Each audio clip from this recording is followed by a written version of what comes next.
All right. Here we are back today. We have an exciting news cut today. There's the Doug Edelman tax indictment, and this is really one of the first big tax indictments I've seen. $350,000, a pretty crazy case.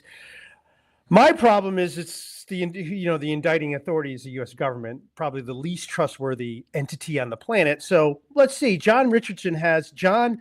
We were doing our regular show today. Got on the show. John's like, "Hey, Anthony, we gotta cover this. This is really, really interesting." So we're doing a special, dedicated episode to this Edelman indictment because it is so newsworthy and so interesting. I haven't looked too much into it, but John has, and he's created a wonderful, wonderful presentation that we're going to go through. Welcome, John. Welcome back again today. Thanks for joining us. Also is Keith Redman, our resident layperson and advocate to the American abroad. Probably knows more about actual U.S. expat issues more than anything in your personal life. And we're lucky to have him. Keith, so much for joining us today. All right, John. So the floor is going to be yours.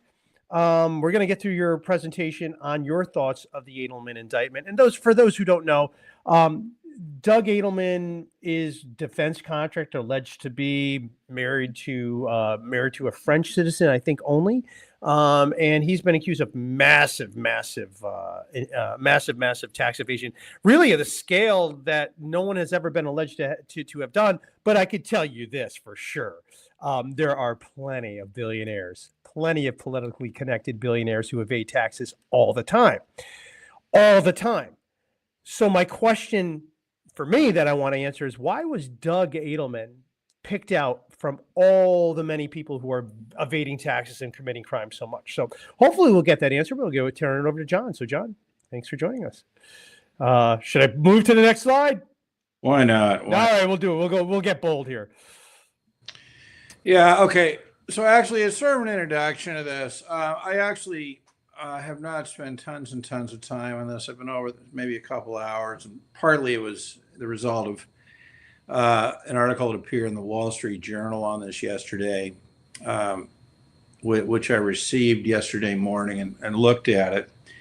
And it generally describes the facts. But what was interesting about the article was that there was also a bit of discussion about, well, this was going on because he was a U.S. citizen living abroad. U.S. citizens abroad are taxed on their non-U.S. income because they're U.S. citizens. And then it mentioned the LaHood bill and the Solomon U, the Republicans Overseas Initiative, etc.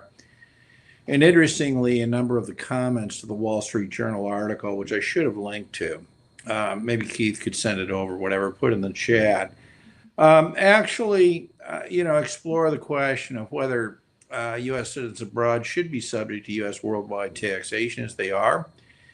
And I think it's worth noting that Mr. Edelman absolutely would not have had this problem in a world of residency-based taxation. Oh, that's right. Yeah, he's living over. That's about it.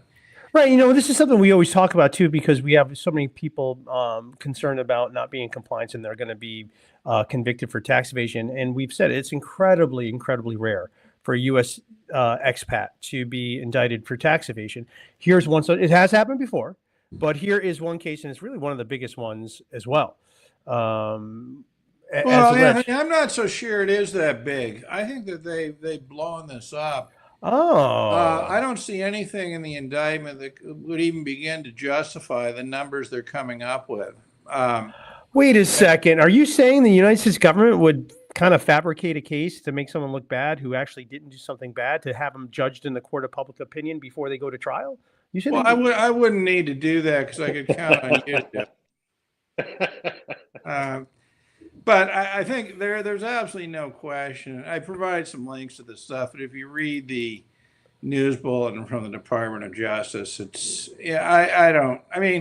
not that it's inaccurate, but it's somewhat selective in terms of the way it describes things. But let's. Yeah, and I was looking at the indictment, some weird things I saw in there. We'll get to that later, but I want to get to your presentation. Yeah. So. Well, I want to try to cut through this because there is an issue here that I think may be very, very relevant to the lives of Americans abroad. Now, I think first of all, make no mistake about it. Okay, this guy is a U.S. citizen living abroad.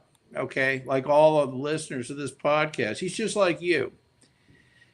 He just has more money. He's just like you in the sense that he left the United States, in his case, in the 90s. I mean, this is a long-term I doubt he was ever planning to move back to the United States. A long-term U.S. citizen abroad. He has a spouse who's a French citizen, not a U.S. citizen. I mean, that in itself is suspicious, as we know. But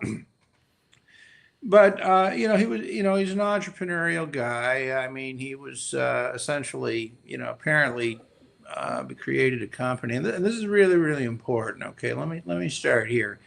So apparently, he leaves in the '90s, and was maybe not so wealthy.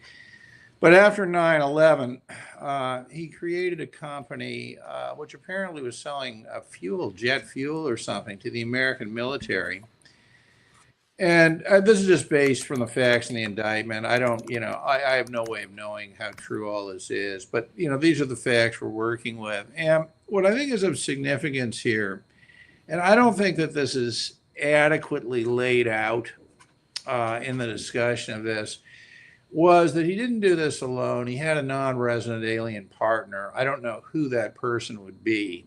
But if we assume, that they did this through these corporations, we have these Mina, Red Star, et cetera. Now, there's a bunch of other ones that are owned by Mina and Red Star, but we don't need to discuss that because the ownership in those would follow the ownership interest in Mina and Red Star. But the thing is this, right, that I don't think these corporations are CFCs. They're not controlled foreign corporations. Because, and this is just sort of a parenthetical comment, but it does bear on the reporting. They're not controlled foreign corporations because no matter how you look at this, you don't have more than 50% ownership by a U.S. person, okay? That's the first thing that stuck out at me. First of all, here's as I was going through the indictment quickly, the thing stuck at me is like, well, we have a French wife who's not American who is in the indictment. She's being indicted too. I go, okay. And then I said, well, we don't have a controlled foreign corporation here. So why are we presenting What's the problem? Yeah, I'll get to that. Okay, so all right. Well, yeah, all right, I'll get to that. Okay, great. Sure. But I think we need to understand the context here. It is not, and there's no allegation these are controlled foreign corporations. Now, what that means is that they wouldn't be subject to the subpart F stuff. They wouldn't have been subject to guilty. There would have been no income attribution. In other words, he was operating under the pre-TCJA guilty rules, where basically, he would be taxable on income distributed from the corporation, right? But not on income earned by the corporation. Right. Yeah. So, and I just want to, do people understand that typically if you have a CFC, if that company makes money, you make money. But if it's not a CFC, that company can make money. And if it's not distributed to you, you didn't make money. Yeah. Now, in the indictment, they allege that, there were all kinds of distributions to the 50% owner. I'm going to call that the 50% ownership, the Edelman interest. Okay, now part of this, mostly this revolves around whether the Edelman interest was owned directly was owned by Mr. Edelman or by his wife, Delphine.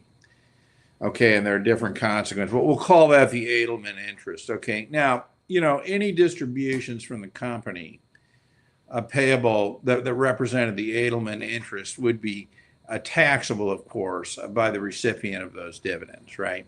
Okay. So anyway, here's basically what's going on. Now, the other thing, and I think many Americans abroad will, be aware of this, but think back to the 90s, okay, also. Nobody was concerned with citizenship taxation, as everybody knows. So the guy, leaves the United States for whatever reason and, seems to be, the kind of guy who, he strikes me as energetic, goal-oriented, not particularly concerned with technicalities of things, but just, hey, let's get out and set up this business or that business.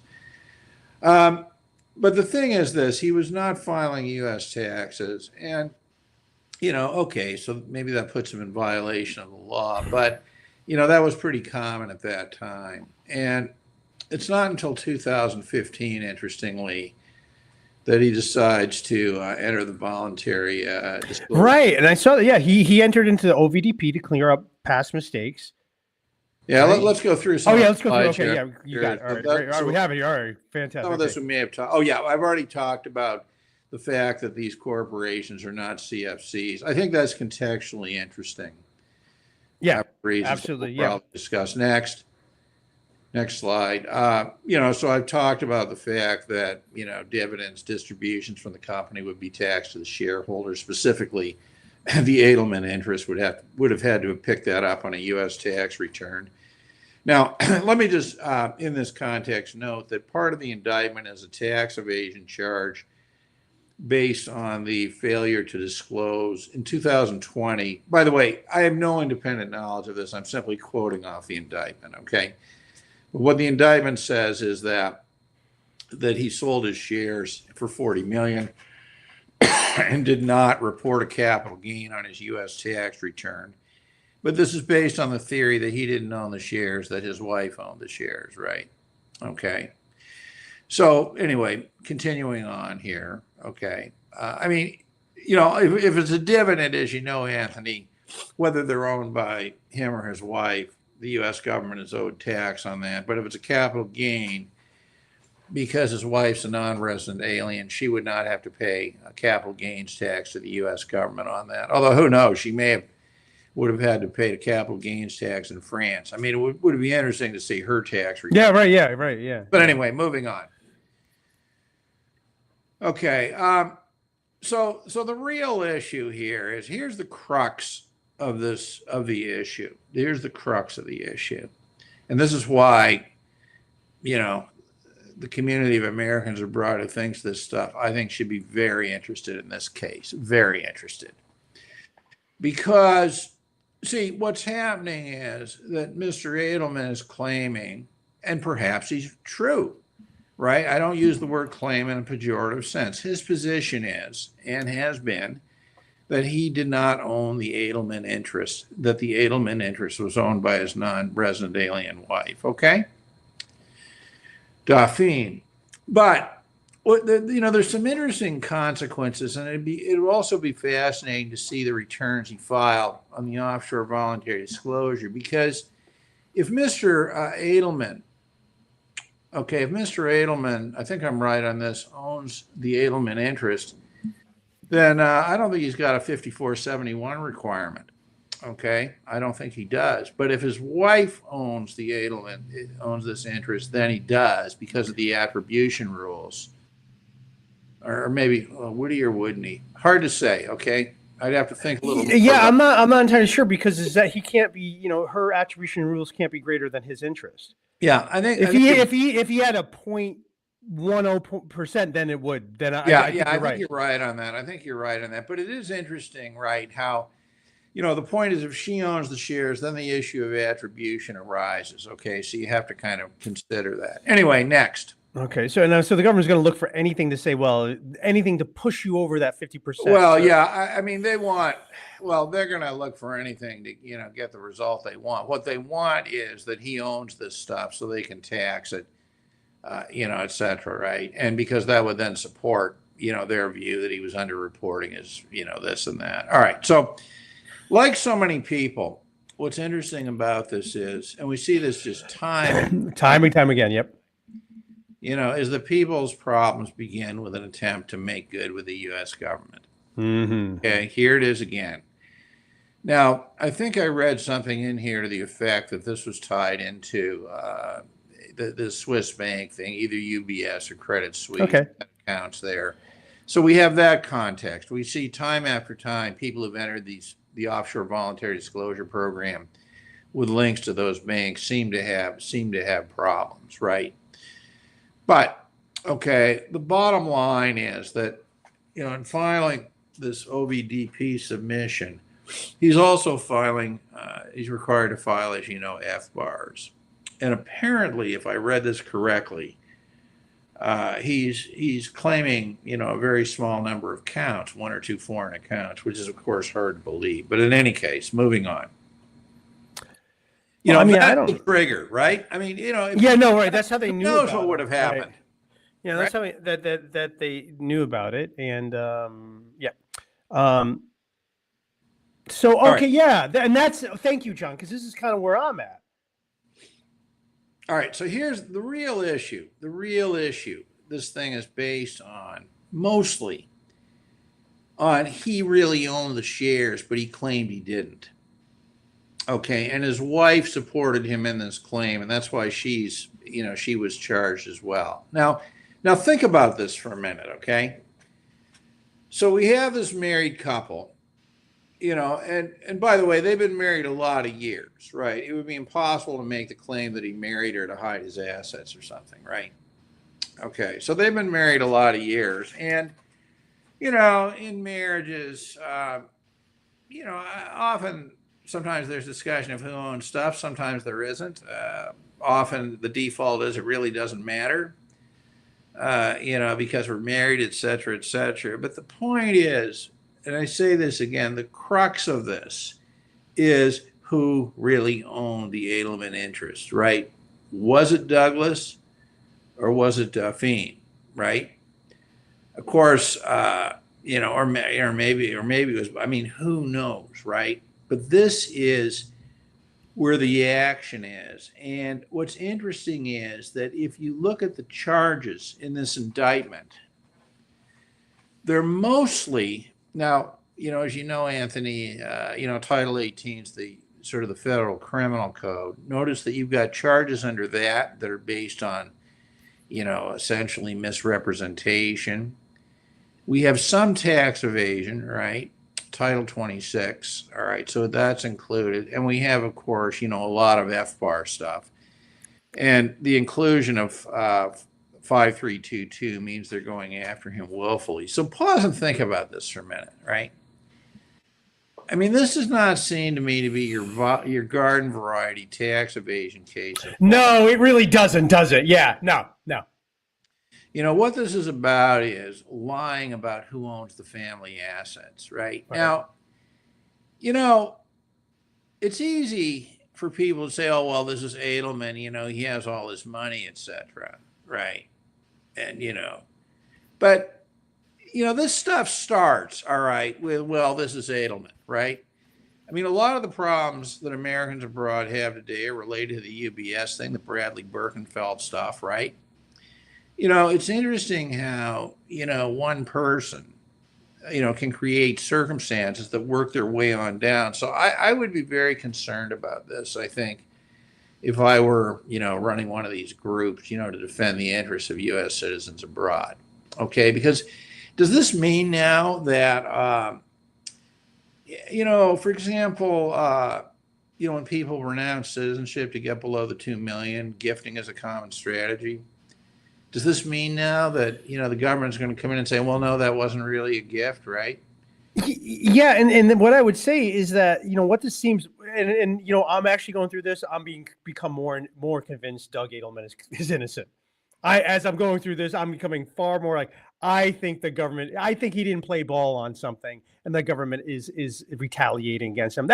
Again, I have a lot of evidence that this government is dishonest. I think it's just the history of it. So I'm really wondering about all of this. This doesn't seem right because, again, I think that what this indictment is meant to do is to scare people overseas who have given assets to their wives who are not U.S. persons. It's designed to intimidate and fear and give the whole agitation to the targeted group of people, Americans overseas, who might not be married to Americans. That's what it really looks like to me as we're going through it. Well, we'll continue with the slides, and I think at the end I might go through the indictment to show you kind of the points I want to make. Yeah. Well, I think that it certainly has that consequence. I mean, let's take this down to a more basic level, right? So for U.S. citizens abroad, it's common, to have the principal residence owned by the non-U.S. citizens, right, to avoid the capital gains tax.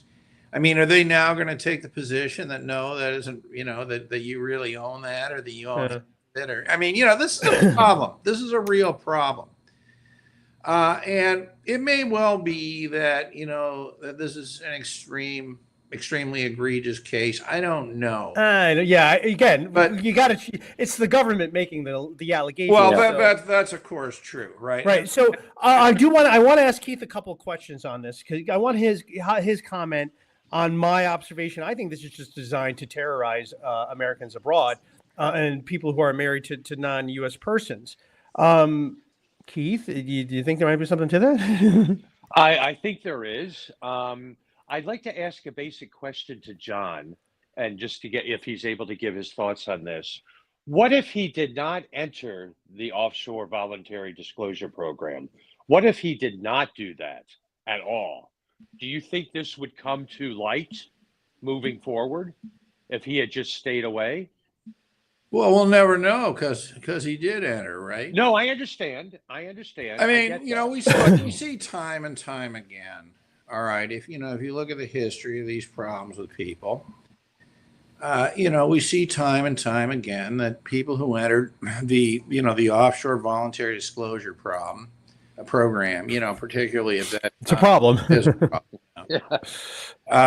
have begun a process of creating difficulties for themselves. And I think, there's very strong evidence here that his problems really began by entering this program. Now, I don't know. If I could interrupt, Keith, I would say absolutely. His prior OVDP did set it up, because in the indictment, they're throwing his OVDP against him. They're using his OVDP against him, and it's a huge part of the indictment. So I would say without that, and it's an easy thing for them to do. Oh, here's what you said because of this. Oh, we're just going to use it against it. So they wouldn't have a lot of their indictment if not for the OVDP. Yeah. Yeah. Well, there's also, I think I read this from a couple of sources, right? So there's the indictment itself, but there's also in December, basically hearing on, his liberty, so to speak. And the judge in that case recited a lot of the facts. Look, the guy's living his life outside the United States. I think probably because he left the United States in the 90s, I suspect that he did not see this as a serious of a problem. Right. That's my guess. And I think that probably he was, he was saying, well, I'm getting on, and he's apparently 73 now. So he would have been mid 60s or something. I mean, he's probably thinking, well, I'm more years behind me than ahead of me, sort of thing. Maybe I should clean this up. But what is interesting is that, he never renounced his citizenship. Okay. Yet, he seems to have had, really no ties to the United States at all, which is interesting. And I guess I would suggest that, if you don't think you're going to have ties to the United, I think there may be huge benefits in renouncing U.S. citizenship, right? Because, this problem never would have arisen. So I'm not sure. I mean, I can't get in his head, okay? But I would bet my last dollar that he did not see this as serious of a problem, right? This tax thing, as it turned out to be. But anyway, I think that people need to, on the compliance issue, I think they need to be careful about come into compliance. But that's a separate topic. Clearly, he caused this. Yeah. Okay. There's no. Yeah. And I'm gonna there's a bunch of things in the indictment. And the indictment actually, I'll get to that in a little bit. And so the allegations that Mr. Edelman really owned the shares and that his wife did not, even though they claim the wife did. But they're finding some very ways. And this is what the government does. It inserts emotional things, so you're not looking at the facts. They love to get the emotions without sort of establishing, well, why did you say that? You want me to assume this guy's a rich guy, so I hate him, and he gets what's coming to him. Oh my God, how did this guy not pay the government? That's what they love to do, is create enemies like this. Well, really, this is one. I'm actually going through this. This is one of the worst indictments I've ever seen. Well, Anthony, there's, as far as I can see, and maybe you can help me with this, or anybody can help me with this, I don't see any basis at all for this claim of $349 million. Right, that's the thing. And thank you. And maybe I can just, I might just go to the indictment first, just to kind of, might be a good time to go over to the indictment, so you can see how kind of ridiculous this is, and really not something the government does. This is very unique. This is just not an indictment that looks normal. It looks different and strange. So here, let me get this. Let me share this here. Okay, so here's the indictment. Okay, We have the United States of America, the great, the vaunted, the respected, the honorable United States of America versus Douglas Edelman and his wife, okay, who's not an American person. Interesting. Here's all the counts, right? The tax evasion. So here's all the counts, and here counts 19 through 30 are all. I hope he challenges those, because there is actually no authorization for an FBAR. So all of these counts can go away through summary judgment. But let me just get to. So here's the thing that strikes me as weird. Defunded Douglas Edelman is a U.S. citizen who made more than $350 million as a defense contractor. What does that sentence mean? What? Well, made what? Made? How much money? What did he make each year? Oh, $350 million. We're just going to throw that number out. And as I go through the complaint, I'm like, well, where do they get the support for that 350 made? What does that mean, make? What do you mean made? That's not a term. That's not a term. You made this money. That's not realizing income. It's a very inaccurate term. And as we go through it, and as you go through the indictment, you're going through all these counts like, yeah, but if his wife owned the entity, these all go away. If his wife actually owned the entity, this doesn't work. That wife actually owned the entity, it doesn't go away. And it's like you're claiming false statements, but we're not seeing it. And we're seeing, and this is what and here I want to just sort of go to what the government is doing in this. So again, they're trying to paint Doug Edelman as this really, really bad guy, this really shady guy, but with broad strokes for where it is. And as I'm going through the indictment, I'm like, okay, well, how much taxes were evaded each year? Let's talk about the tax evasion per year. What was the loss the U.S. government suffered? How do you know he made 350? Now, this is where we get into, this indictment has some screenshots, which is kind of interesting. And they're taking things out of context and saying, oh, okay, redacted documents, whatever they are. Here's one thing this is the thing I want to get to. Here we go. Here's some statement here. Who knows what it's about? I'm not really sure if I trust the government, but because I want to show you some things I don't trust whatsoever when they do this. When the government does these things, which they do all the time, they're taking these documents out of context. And you notice how they put them in the indictment. That's weird. All right, you're going to put the statements in. Okay, here it is. And these they're not dispositive. They're just allegations. This is what he got from the OVDP. Let me get down to what I find really, really obnoxious here, right? And here we go. Oh, look at this. Look at his house, huh? You see, he's a bad guy. Why did you need this picture in there? Why did the government need the picture of the house? Say he's a bad guy. And then here's an email they take out of context. Basically, I want and need my name off of everything. Why? Because he doesn't own the entities. That's why. But they're making that look like it was something shady. He's like, no, I got to be off everything, guys. Got to be off everything. Why is that something in evidence of some wrongdoing? Here's another house he owns. You see? He's a bad guy. Look at the house. Why did they need a picture of this in the indictment? Because they're trying to color the perception of him and try him in the court of public opinion. That's right. Why they're doing it. And not just the perception of him, a perception of Americans overseas. And the perception of his wife, too. Here's a picture of his boat. You see? He's a bad guy. He's an oligarch. Here's another picture. By the way, I used to own a boat. It was a Sea Ray Sundance 240. Smaller boat, 20 feet long, 24 feet long. I would see boats like this in my marina owned by a lot of people. This isn't terribly an elaborate boat. That's about 45 feet long. It's a nice boat that's going to burn, about 40 gallons of fuel an hour. But it's nothing excessive. But why do you need to put a boat? Why are you putting a picture of a boat in an indictment? What is it again? Trying to color the picture of Doug Edelman as something that he's not. And then of course, and this is the dirty trick the government does in all these indictments.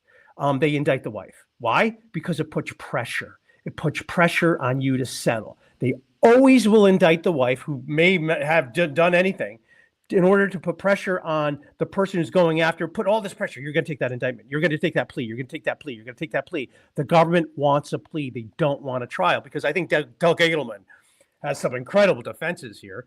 And the case it just seems like it just seems like a personal attack. It's just a personal attack against someone that the government doesn't like. That's kind of what this does not read. And I would love to get some comments from other attorneys. And John, Would you agree with my assessment that this indictment looks different than other other indictments? Well, my sense of this is that the only number that they can point to for taxes actually owing is the sale of the shares in the company for $40 million. That's the only thing that seems to be sort of provable, if anything. I think that what they're doing here is trying to create the illusion of, just really of just, U.S. citizen living the good life outside the United States. And his boats and his mansions. Yeah, I mean, I think it ill bequeaths the government, to put that kind of stuff into the indictment and throw these figures around, and maybe they have some justification, but I don't think I doubt it, okay, on that. The 40 million thing, I mean, there's enough there that if true, I think could cause him problems if true. But again, what this case is really about is, when you look at these tax issues, what matters, beneficial ownership or nominees? I think the answer is beneficial ownership does matter. But what should be of great concern to people on the ground, to use Keith's phrase, and, people who think about this, is that honestly, there is no difference between what Mr. Edelman is alleged to have done. In other words, claiming that something is owned by his wife when it's owned by, there's no difference between that and a U.S. citizen living in, say, the UK or whatever, saying, you know what, I think we better put the home in the way, in the non-citizen spouse's name to avoid, U.S. capital gains tax. Like, tell me, Anthony, how are these different? Yeah, well, and actually, I don't think so. And I was just looking at the indictment again, John, because I really wanted to take a look at the tax evasion charges, and it's a tax evasion charge for 2006, and so they put a tax evasion charge for 2006. Let me just get to that one right here. So there's one count, tax evasion 2006. Okay, we have no idea what the amount of loss was. There's nothing in here. How would this stand a motion to dismiss? They haven't pled a claim upon which relief can be granted. What was he lost? And now and I haven't looked at count 5, but I think you're going to be right. We don't even see any what was the loss of the government? What did he report? Look, did you see? I mean, look at this. This is ridiculous. I don't think this indictment on tax evasion can't stand. I don't see you didn't allege it. You didn't allege the loss to the. Yeah, I agree with you, Anthony, but it seems to me we do have the problem of the 40 million sale of the shares. That might be and I agree, John. That might be a problem, which he would owe. I have $9.5 million taxed at 23.8%. Long-term capital gain with your Medicare, your NEAT on that. So that would be about $10 million that he would owe. Okay, that's my mind. So why don't we see that? I don't see that $10 million anywhere in the indictment. No, it's not. Yeah, that's weird. I mean, I agree with you that it's, this indictment is very, very, heavy on trying to, fan the flames of hatred of, anybody who, is showing. That's what it's designed to do. That's what it's designed to do. Yeah. Well, yeah, I would say, and so if we go through this indictment, essentially, and this is, we're at counts 19 through 24. Well, look, all of these go away because there actually is no statutory authority for an FBAR. It's something completely made up by regulation. I would bring that up immediately. This would be the first time we heard because this claim has not been brought and the Supreme Court hasn't heard it. Loper-Bright makes it so that FBAR cannot exist because it diverges from the law so much. No one in Congress ever voted for an FBAR. No one ever did. But the government's going to indict you for doing something Congress never asked for. So I would say that's, there's that. And then the tax evasion doesn't even seem to exist. They haven't, maybe it happened, but they haven't alleged it. They haven't alleged it in a legal manner. They're just making these broad swipes. And Again, so it's like, okay, look, if it's $10 million of tax evasion, okay, well, why didn't you say that at the beginning? But rather, they go to this super broad, stupid claim. I mean, stupid, immature. I mean, who wrote this thing? He made $350 million. Look at that. Who made more than $350 million? Oh my God, he's a bad guy. He's a bad guy, don't you see? Well, that's not a lot of money over a 30-year period, right? I mean, look, here's the thing, okay? If you look at this very, very narrowly, so the real issue, the crux of this is who owned the Edelman interest. That's the crux of it. Yeah, right. Okay. Now, if he owns it, then the distributions would be taxable to him, and the sale of the shares would be taxable to him. Mm-hmm. If his wife owns it, yes, the distributions would be taxable to her as a non-resident alien, but the sale of the shares would not, because that would be a capital gain. So everything in this hinges on the issue of who actually owned the shares. So in other words, if you look at this from the point of view, is Mr. Edelman the beneficial owner, or was his wife? Now, for Mr. Edelman to be factually determined to be beneficial owner, I mean, I think you practically have to take the position that his wife is nothing but just a convenience to, park money, or I don't know. I mean, but here's the problem, Anthony, is that issue, I think, is obscured in what's going on here. And I think it's very much obscured. And, so let's say something comes down and says, well, Mr. Edelman, U.S. citizen abroad, was convicted of fraud, for dishonestly claiming that his wife was the owner of the shares in his company rather than him. Isn't the next step, Mr. Long-Term American abroad was convicted of fraud for falsely claiming that his home was owned by his wife instead of him? This sort of stuff. I mean, this is a very, very dangerous road to be going down, because what's going on here, is they're kind of swooping in and saying, well, no. And this is in the context of a marriage, right? A long-term marriage, not a short, a long-term, they've been married for, 30 years, something like this, right? They're saying, now we're going to swoop in and we're going to decide who really owns this asset, okay? And this is something that I think normal people ought to be very concerned about, because who knows, maybe the next step is say, well, maybe we should have a foreign spouse registry, okay? Anytime you marry a non-citizen, you have to file a form with the U.S. government. And explain why you didn't marry American. Of course, obviously. that would be the first question. Yeah. But, notifying them that this is an opportunity for income or assets to escape the United States, right? I mean, this should not be going on. Okay, it really should not be going on, because it's not a tax issue. It's an issue of absolutely unacceptable government intrusiveness in the global government intrusiveness. Really, what it is. Now, I want to ask Keith a question here.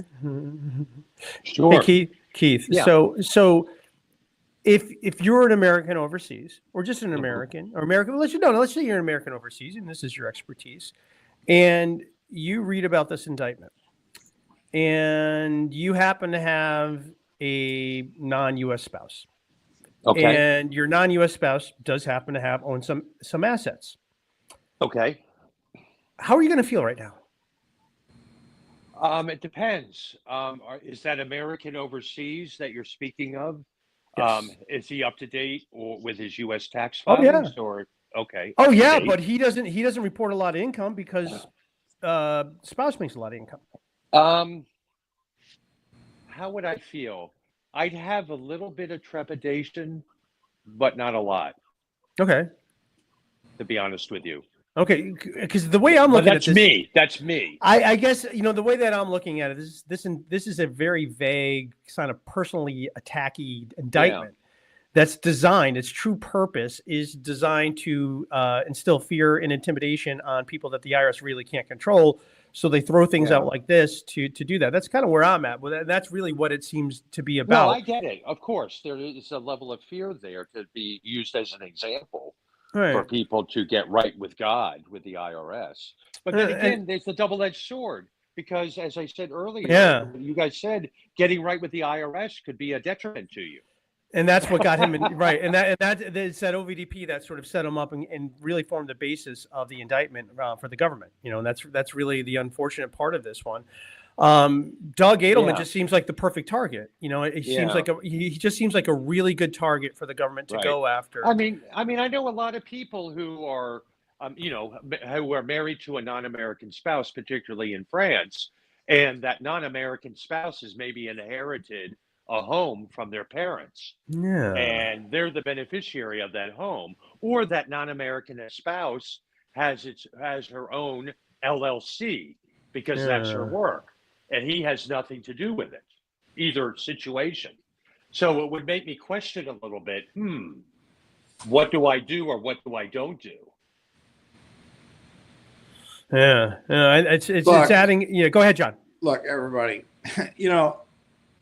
I think it's really important to emphasize again that what this case is really about is the government swooping in and deciding who owns assets in a marriage. Okay? Right. That's what this is really about. And I think it's important to, they can claim that this is somehow different. Okay? They can claim that, there were all kinds of steps taken, so that, she really didn't own it and he did, etc. But at its core, this is moving down a very, very dangerous road. Yeah.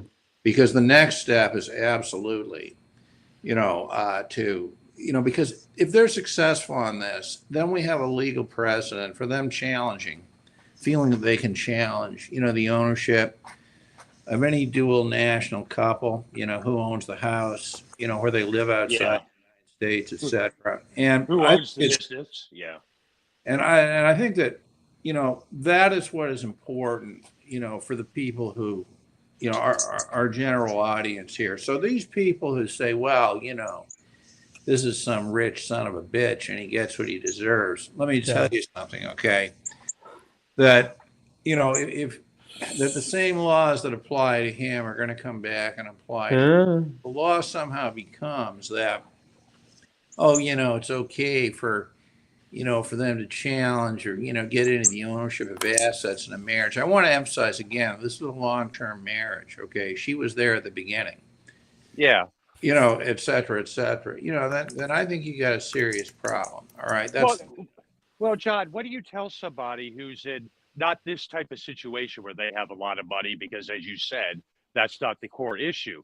But let's say you do have a couple and the American wants to get right with the IRS, and the wife has a business and the wife happens to own property. What does he do? Does he just not do it because of what's happening? Or does I don't know what he does. I mean, I think that, though, I don't know, right? It's always, I know you don't like these answers, but they're always fact dependent, okay? Oh, I know. I mean, I understand. I think that you need to have a conversation about, first of all, you don't just enter these goddamn programs, okay? Exactly. What you do is you sit down with somebody, some decent counselor, whatever, and you talk about what the tax returns would look like. And one of the questions becomes, well, is this accurate, asset disclosure or not? Now, if you're able factually to demonstrate that, there's a long history of, the ownership of one spouse owning the asset or another, then I think probably you're okay. But I think that what this does is it ups the ante on this type of stuff.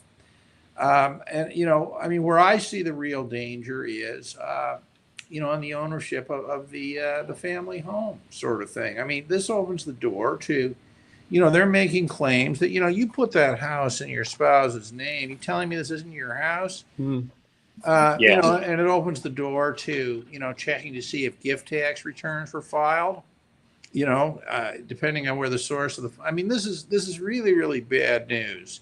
Right. But you said something very key that's worth repeating. Nobody should be automatically entering these programs by default. They need to get good advice. That's true, but I put it a little differently. I said that before anything is filed. Look, the dumbest thing anybody can do is go to some tax person and say, I want to enter this program. Can I just jump in here? Because this is what I encounter all all the time. I talk to people and like, oh, well, so I'll just do a streamline with them and I'll do that. Look how little they're charging. Like, okay, just understand with that, you're providing your own legal counsel. You're providing all your own tax counsel because they don't know anything but the form. They don't look at what's actually happening. They don't know nuances. To them, it's all very black and white, all of it. All of it's very cookie cutter. It's all very black and white. And it's for this thing from it. So you always want to do an actual analysis into whether or not the streamline program is the best one for you. It may be, but there's a lot of things going on. And one thing that people rarely do, that I will do, my firm does, is like, well, let's look at your penalty exposure as is right now. What's your penalty exposure is as it is right now before we assume the IRS is going to put you in jail and ruin you. I just want to know what your penalty exposure is right now. And we go through it like, well, do you want to go through this program that's actually going to cost you more than if the IRS detected you? And sometimes that happens. Yeah. And then it's like, so why don't we just sort of like do something else? Current compliance going forward, submitting an old FBAR. Why don't we do something else? And that's the problem is, the tax industry doesn't understand these things. They just regurgitate what they're told, but they have no experience in auditing. They don't really know they don't know how to beat the IRS. They don't know how to win. They don't know appeals. They don't know what the IRS actually has to do, but they're going to sit there and tell you, oh yeah, you have this exposure risk. And then here's the point is that it's very difficult to give legal advice in a world where there's not the rule of law. And we don't have the rule of law in America because when we look at these indictments, and I mean, look, we've had indictments against Julian Assange, Roger Ver.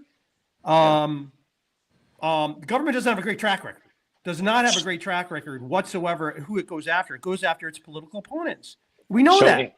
So, Anthony, what I'm hearing from you, and correct me if I'm wrong, is that if an individual, whether it be a homeland American, maybe entering the domestic streamline program, or an American overseas, maybe entering the streamlined amnesty program, that it's really better for them to go through a U.S. tax attorney than a CPA? I would say this. I would say that, I have a great, we have a great tax department. We have a great tax department. Michael Malott has really, he came aboard 2.5 years ago. And he is my favorite, I have to say. He's my favorite tax director. So he handles all our tax prep and everything like that. He would not, and he knows a lot about streamlines. He would not want to be the arbiter of whether or not what someone does. So he constantly asks me to say, Anthony, what do you think about this? And he does not want to be, and because that's what I think he makes him so good, is that he knows, like, look, I'm a really good CPA, but I don't want to delve into things that I am not an attorney, and he recognizes that. So I would say, typically it's finding that great combination of an attorney and CPA who work well together because it is a different mindset. It is really a different mindset. And unfortunately, sometimes CPAs and actually enrolled agents will kind of overstep their boundaries and think, because the IRS allows them to practice law for the IRS, that they're actually attorneys, and you're not. There's a lot of things you weren't told and weren't taught, and a lot of the, and let's just say, hey, look, a lot of the law that you're taught is wrong. But you need to know how every other lawyer thinks. And you don't know how to start. Like, okay, look, this is how they're thinking because they were told this. You need to know that. And you simply don't know that because you didn't go through the culture, the acculturization of going to law school, which is a little bit of a boot camp, mind control, anything like that. Sherry, thank you for that. I'm glad you said that to your attorney. And if he does need a US CPA, we have a great one here too. And also, I would love to get some opinions from attorneys. So, you know what? I want to just send out my email to anyone who might have some input at this. Here's my email on here. So if you have any comments on this indictment, and I'm sure we're going to get some more rolling in, just email me if you want to say something. You're another attorney, and if you're Doug Edelman, you also can email. You can email me as well. I would love to, or your Doug Edelman's attorney. I would love to talk to you about this one as well. I just want to get that out there. So yeah, I would say this is, stuff like this, it goes beyond. And for the other thing too, this is beyond the law. There's things going on that aren't legal. So what does it mean? Well, you need to know the sort of the landscape of how the government works. And then I'm looking at this indictment. This is a strange looking indictment. And as we go through it, I can see the real weaknesses to it. And hopefully Doug Edelman's attorney is licking his chops at this one. Hopefully his legal team is like, yeah, I got a good one for this because this is really something else. And here's the other thing too, which kind of cracks me up. Do you guys remember that promise Donald Trump made back in what was it, October? I'm going to end double taxation for Americans abroad. And by that, what I mean is I'm going to indict Americans for what their wives may own. That's what we got instead. So this indictment is not a great look for Donald Trump.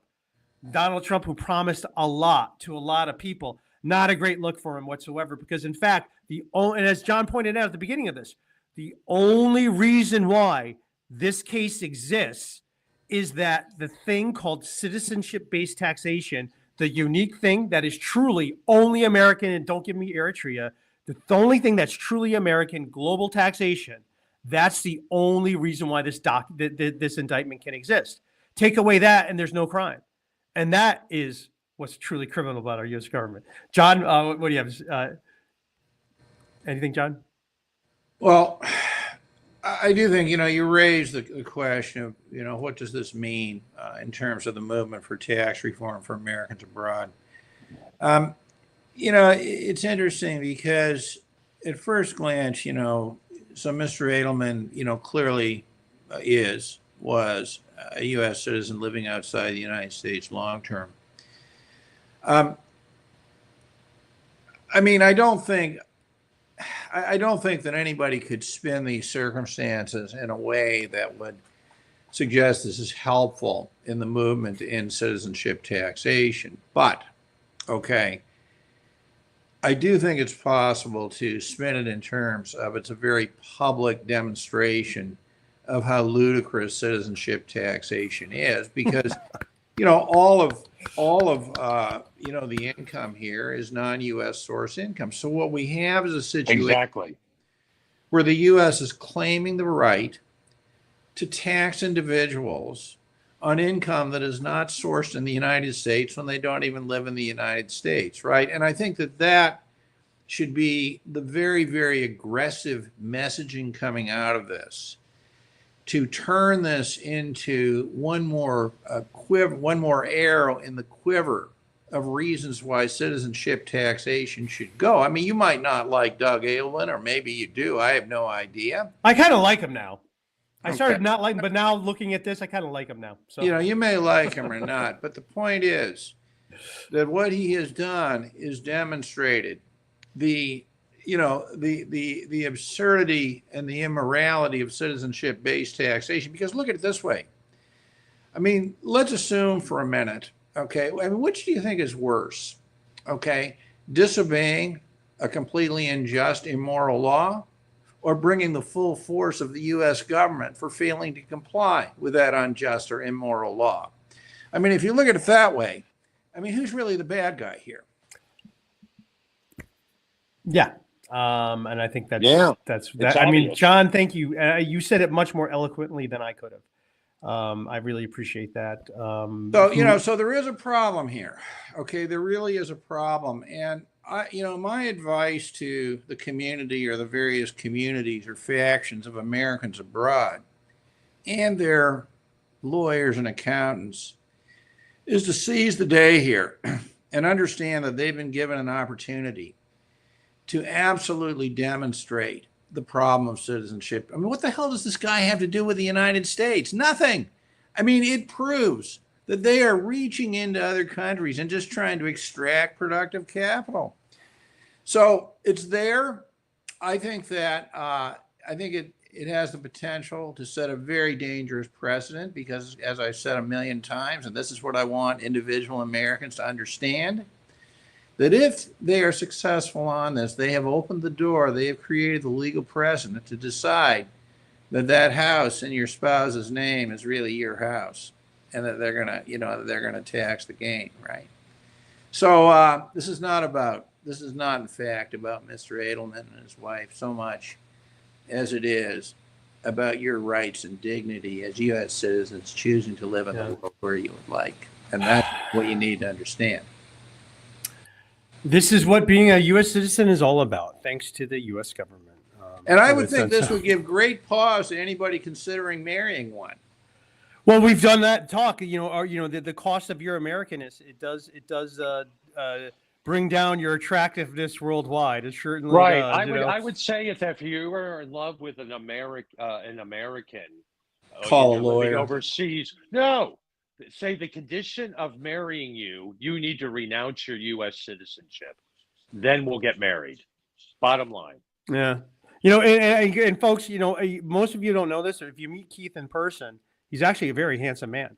But Keith, you're very handsome. You're probably a 10, really, honestly. But I imagine when you go to Paris and you see that Americanness, that's got to be bringing you down to like a 7, something like that, maybe. You're good for the ego. Right on. But yeah, I mean, that's what we have. We've done some topics on that. So,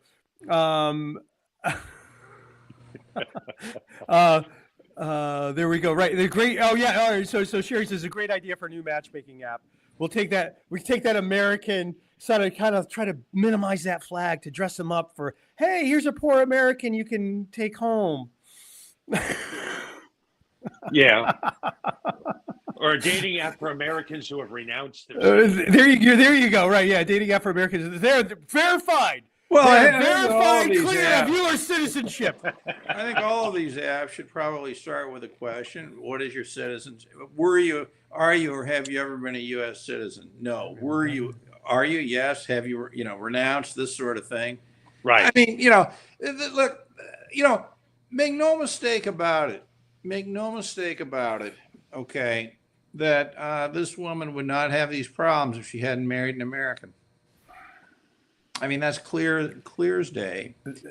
Exactly. I mean, this has got to be a huge nightmare for both Yeah. of them. I mean, it is and agonizing. he might not have had the problem if he did try to get right with the IRS through the offshore program. Yeah, and I think if he renounced in 2014, that would have been the time to do it. Like right? But who knows what they would have about that? Well, we don't like your valuation on something, so we're going to indict you too. Look, So, in fairness, the problem with the offshore voluntary disclosure program was that people knocked on the door of the IRS, claiming massive wrongdoing, right? I mean, that was the predicate for entering the program. So a lot of this is the result of, I think bad legal advice, whatever.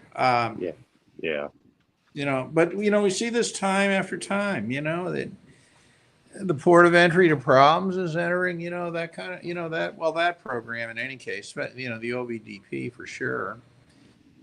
But look, I think there's another lesson here, rising above for a moment the discussion, Mr. Edelman, and this is so important, okay, is that when you file forms, you file honestly, accurately, and completely, or don't bother getting into it at all. All right. If you get for one of these programs, you're in it. Okay. And you do not at that point distort, lie, or anything else. Okay. And that's the decision you need to make. And so many of the problems here that I've seen over the years, come from people trying to use these programs to come into compliance, but they don't report accurately. And I mean, look, U.S. citizenship is a problem either way, but you're surely going to exacerbate your problems by filing inaccurate forms. So I don't think you should do it. And I think that's one of the most important things. And I tell people, like, if you're not going to do it right, don't do it at all. You're much better. Yeah, I know. Much better off. Right. That there's sort of problems, people not being honest, and then also a lot of preparers not knowing what to do. That's sort of well, so it's both things can have a place. So if you're going to do this, you really want to do it right. And then when you are someone special, you really want to make sure you have to understand the government will break the rules, break the law to indict you. And so you need to have some protection in there as well from this. And I'm not really sure if there was anything Doug Edelamn could have done. I'm not sure if there's anything he actually could have done. The government could just, wanted to get him. Mr. Edelman, I think what comes through with this guy, it seems to me, is I don't think that he fully, I think that he was, when he left the United States, this stuff was not a problem. And I don't think he understood the progression of this as a problem. Because it seems to me that what's happening to him right now is so out of proportion to what this guy, may have actually done or not done. I mean, look, all over the world, assets are structured, so this person owns it or that, this sort of stuff. I mean, this is really, really pushing the envelope, I think, to a very, very dangerous level. And I've said 5, 6, and I'll say it again. For those Americans abroad who don't think this case has anything to do with them, you are wrong. Yeah, it's actually all about you. Yeah, it actually is. All right, so with that, I want to we have to conclude, and I want to just and then Borchell, just to answer this, yeah, absolutely. Reporting inaccurately, by far. Oh my God, not even close. So I would say by far, trying to do it and not doing it right now. They go, oh, what are you doing here? You got a problem. All right, so we got to conclude. But with that, I want to just recommend to anyone, if you are thinking about renouncing, you might want to reach out to John Richardson. He's helped people renounce, and he really thinks about things. He's a really John is a real thinker and a real independent thinker, and that's the kind of guy you're going to want on your team. Someone who just won't go along. And actually, John's a leader. He's the leader of this. You want to go with someone who has a backbone and understands, and just isn't going to cower like, well, this is what everyone else is doing, but can stand on his own reasoning. That's what you really want. So reach out to John if you're thinking about renouncing. Also, Keith, thank you so much for joining us today, Keith. Keith is really one of the important people that's brought us all together. Keith runs the group American Abroad. I usually have here it is. Here's a link. Here's the link on Facebook. If you're on Facebook, be sure you join this group, Keith's group there. 11,500 and growing, a little bit more than too. So Keith in that group is really, it's really, I do like how Keith just has a realism to it. There's other forums and groups on Facebook, and all you're going to get is the same. Oh, you got to do this, you got to do this, you got to do this, you got to do this. A lot of them are run by the tax industry. So imagine that. Keith does not work for the tax industry. And if you're also and so you can reach out to Keith on Facebook, and if you want to reach out to him just to get going on maybe what your options are. Yeah, and I have your Keith. Here's your email right here. If you want to just send an email to Keith, US_overseas_advocate@outlook.com. And likewise, I'm Anthony Parent, and we do a lot of disclosure work, and we handle a lot of problems. But we, and if you watch the show, John, Keith, and I are always saying there's no one size fits all. You really have to think about this move and this move, and you really need to understand the government is your enemy. You need to understand it is 100% your enemy, and will lie, cheat, and steal it if they think you're a target that will benefit them. That's the way it is, and that's the reality. We are at war with our government, whether you want to admit it or not. It's one of these wars. We don't get a choice. You can ignore it, sure, but that doesn't stop the fact that the government is totally at war with its people and also with its global taxation. The United States of America is actually at war with every country around the globe by taking money out of that country and bringing it to the U.S. So that's really what we have, and that's what you want to understand. The government is not your buddy. It is something you have to deal with, but you want to treat them like a occupying foreign nation. That's the way you want to deal with them, not people on your sides. And you don't want to be naive to think, well, they'll be reasonable and they'll find justice because I really didn't do anything wrong. That's the attitude they like, because those are the people they hammer the hardest, those who don't know enough to protect themselves. So if something's going on with you, you want to reach out, you can go reach out to my team at irsmedic.com. We handle a lot of offshore issues, whether streamlined disclosure, just missing returns, and whatever it is. And by the way, we do tax prep, pretty solid. As I mentioned before, our CPA, Michael Malott, running our tax department, he's fantastic. I really recommend. Our customer service, client service is going up, up, and up, and we really like that. So with that, I don't know. Next week we're going to try to go on Wednesday. We're going to try to keep it Wednesday time. We're always, we all have different things going on all the time. We're trying to settle, because we're not professional podcasters yet. We have lives we have to get to and business to get to. So we are jumping around a while. That's why you say, hey, please subscribe, turn on those notifications so when we do go live. But also, we are going to try to go next Wednesday. We're going to keep more of a format. We had a special episode here today. Earlier today, we talked about a bunch of topics. Next week, we're probably going to do that. But special events coming like this, we got to talk about it because it's so interesting, so helpful, and really appreciate a lot of new people joining us today. It's always that gets me that always gets me interested. Thank you, Sherry. Thank you, Sherry, very much, very much, and Borchell always very much. Thanks everyone else for joining us today. We look forward to seeing you next time. This is Anthony Parent for Keith Redman, John Richardson. Thanks for watching.